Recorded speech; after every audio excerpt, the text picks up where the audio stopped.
it was an unusual flight because we were returning them to their actual home base, not to a military airfield and then they get on a coach and they go back to their barracks. Where they were based had a runway and we were told to go direct there, which was odd. The reason was they'd had a pretty torrid time and they'd taken some casualties and they'd lost some people. But they were all really cheerful. I mean, the best passengers you could ever have in the military. I mean, seriously. The Padre was on board, so he gave me a little service RAF Bible, which I thought, that's okay, we're going to be all right. We're not gonna, God's not going to strike us down. Funnily enough, it was exactly the same Bible that my great uncle had as well. I was just like, wow, that's spooky. And we flew them into a place called RAF Wittering, which is where they invented the Harrier jump jet. So as we're coming into land, and we stop and we're pulling the reverse thrust, and I had a female co-pilot, first officer, and we're looking out, and all really close to the runway were families, kids, all the families and wives, everybody, all the soldiers. And they were all like, you're my hero, daddy, everything else. And it was very emotional. And we actually had to stop the aeroplane because my co-pilot was welling up, and so was I. So we were both trying not to go. I went, okay, we're going to stop. We're going to stop, we're going to blow our noses, make sure we can fucking see where we're going, and then do the job. Because this is really sort of exceptional. But the last one thing you want to do is go, oh, it was so emotional, we ended up in a fucking ditch, right? So so we dropped them off and that was it. So that was one of the more memorable flights. So yeah, sort of things we used to do.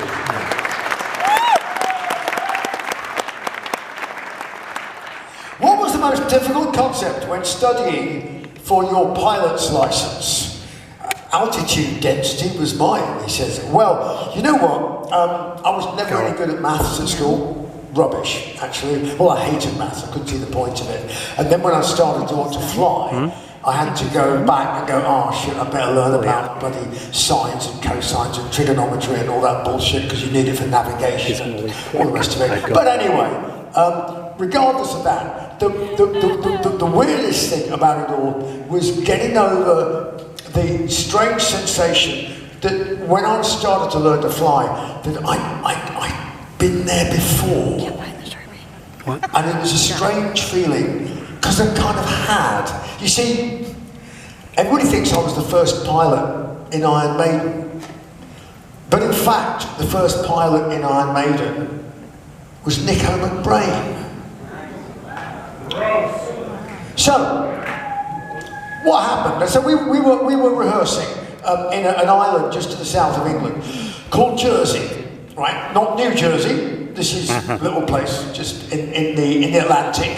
In the summer, it's a holiday resort. In the winter, it's pissing miserable. Gales and cold and everything. So all the hotels are available. We rented the entire hotel, and we had the gear in the ballroom, and we were writing an album. But the weekends were a bit dull. Adrian would go fishing. Nico was learning to fly. Me and my buddy Justin, we used to go off and do fencing tournaments at the weekend. So we were in Holland and Belgium doing a fencing tournament, go get drunk in the evening, fence in the morning, get drunk in the evening, try and get laid, fail miserably, end up in Paris with 2 bottles of wine going, let's take an overnight troop train, full of 600 French sailors, to a place called Cherbourg. Cherbourg is on the coast of France. 10 minutes flying time away from this little island of Jersey, but little puddle jumper, little twin-engine plane.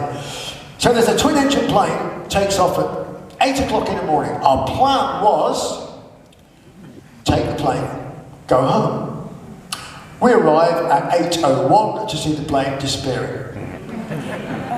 Next one is in 12 hours' time. There's a cafe And as soon as the owner realises that we're English, he shuts the cafe and drives off at high speed. There's a gendarme and he's half asleep in his box, and that's us for the next 12 hours. I'm like, Justin, mate, I'm so sorry. Hold on a minute. Nico can fly. He can rescue us. So I get the payphone, you know, shovel some money in and call him up at the hotel. And he answers the phone at the hotel. He's like, hello, yeah, what is your name? So I said, Nick, Justin and I are stuck here. We missed the plane, but you can fly. You can fly. Could you come and pick us up? Oh no, see, no, I can't do that. No, I've not got my full license yet. See, I've got to fly with Charlie. I said, who's Charlie? Charlie's my flight instructor. He's a great geezer, lovely geezer. He's ex-Royal Air Force. Great geezer, Charlie, lovely guy. Salt of the earth, lovely guy. I said, Nick, okay, right. So let me get this straight. You can have a lesson with Charlie. Yeah. Right. Why don't you have a lesson with Charlie on the way over to pick us up? And then you can have another lesson on the way back and we'll watch. Well, I don't know. I have to ask Charlie. Well, ask Charlie. I'll call you back in half an hour. Call him back in half an hour. Okay. Nick, what's the end result? Yeah, we're coming, mate. We're coming. Charlie says, sure, right. We're on our way. We'll be there. Yeah. So when? I don't know. I mean, look out the window. You'll see us, all right? So this is great. Fantastic. So I'm standing there looking out the window and all I can see is the skies were grey. The wind is blowing. The seas like white horses and things like that on the seas, rough. You know, the birds are flying like this. Oh, really? They went over there? The ones that are mad enough to fly. That's what I'm watching. So, okay, good. But then I see this speck in the distance, and it gets bigger, and I'm like, is it a bird, is it a plane? No, it's Nick on the plane. Maybe they'll detain him long enough for me to get and he's like, there's the plane's to her, and there's just like, but eventually it comes in, it lands on the runway, taxis round, engine stops, 2 doors open, the other bloke on the other side jumps out, starts fiddling with the front of the engine, doing something, and Nick opens the door and looks straight at us. We're standing there, we look, go, wow, airplane, oh, cool, you know. And he goes, oh, fucking hell, oh, fuck. I'm like, what have we done? I mean, I'm 5'6.5". Justin's 6'2", big lad. And we've got 2 fencing bags, which are like golf bags, basically. So we're essentially with 2.5 people, right? And so I take a look at this airplane. Thinking, oh, okay, never been this close to one of these airplanes. It's going to be very exciting. I don't know much about this specific sort of airplane, Spitfires and stuff, because I used to make models. But thinking, oh, okay, yeah. How many's it got? It's got 1, 2, 3, 4 seats. Okay, good. Well, I now know this Piper Cherokee, because I've flown lots of Piper Cherokees since. It comes in different sizes of engine. There's a 200 horsepower, there's 180 horsepower, there's 160 horsepower, and there's the one that we had, which is 140 horsepower. But the clue is they all only have 4 seats. Why? Well, the difference is how much can you put in those 4 seats? You can put more in an engine that's 200 horsepower than you can 140 horsepower. So how many people could you actually get in 4 seats in the aeroplane? Well, the answer is 2 people in the front and 2 small hamsters in the back. But we're 2.5 people, so we squeeze in, you know. I'm squashed into one side and Justin's here. We get one bag and shove it over our shoulders. Its baggage compartment's now full.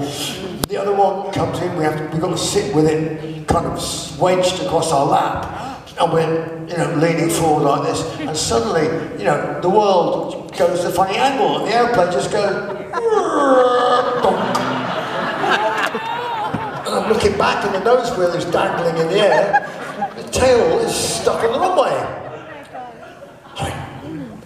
Fucking hell, Nick, is that normal? No, it's not fucking normal. It's definitely not fucking normal.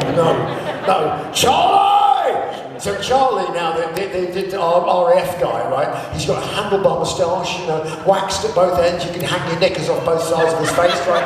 And he's like, okay, chaps, okay, don't panic. Got a plan. Okay, everybody lean forward.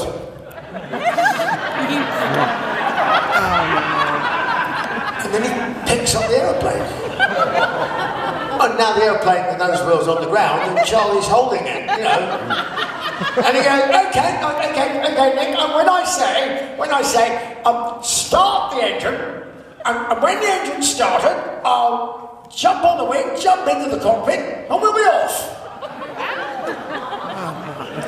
Right, okay. So I'm looking over Nick's shoulder, and I'm thinking, oh, this is good.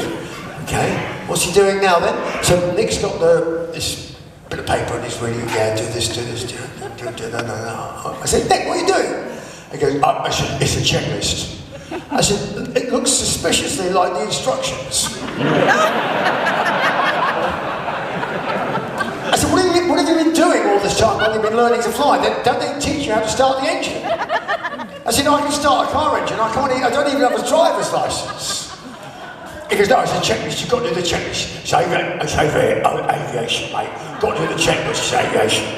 I went, oh, it's madness. Then he opens the door. I said, we're going to go flying in a minute. Why did you open the door? Because I've got to warn anybody that might be around the aeroplane to stay away because we're going to start the engine. I said, there's nobody within 50 fucking miles of the aeroplane. Apart from Charlie, your pilot, who's holding the tail off the runway. He's hardly likely to run into the propeller, is he? No, but it's a checklist, you've got to do this. You go, hold on a minute, clear prop! I mean, who are you fucking talking to? Well, that's Harvey the White Rabbit, the invisible White Rabbit. He's fucked off straight away, scared shitless. Anyway, he presses the button. The engine starts, overwhelming smell of petrol in the cockpit, and Charlie leaps onto the wing, leaps into the cockpit, and guns the throttle, and we're off. We whiz round, the door's still open, he still hasn't got his seatbelt off, we are starting to accelerate down, well, no, too strong a word, trundle slightly faster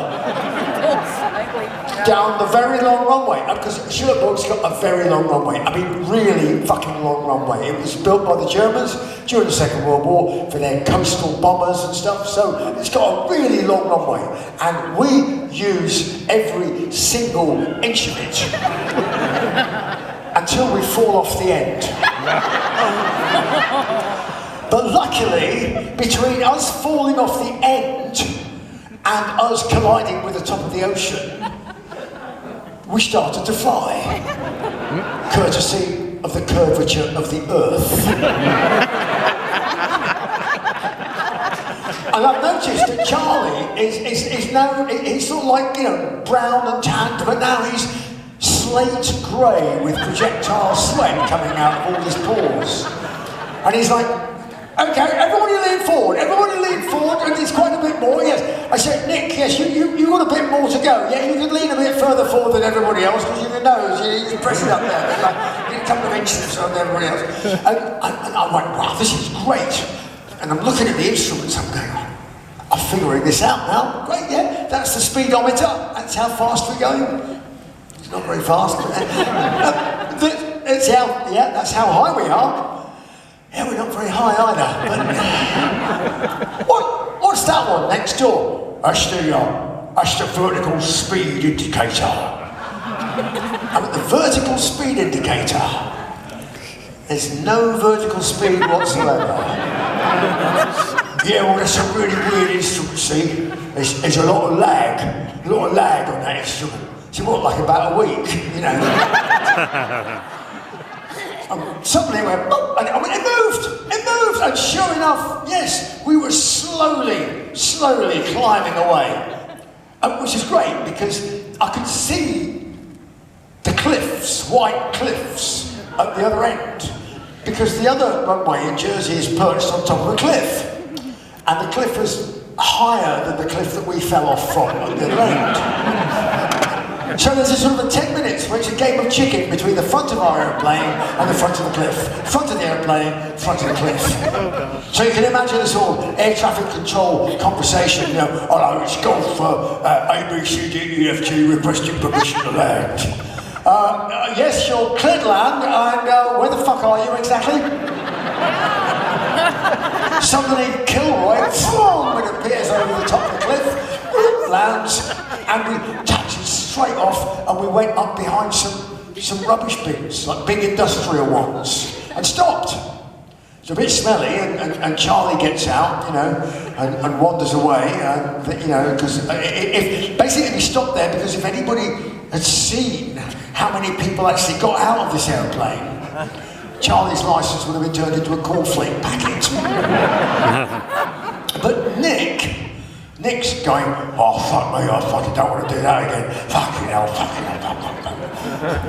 But I stood there soaking it all in, going, wow, inspirational. You know what? Amazing. If a drummer can fly.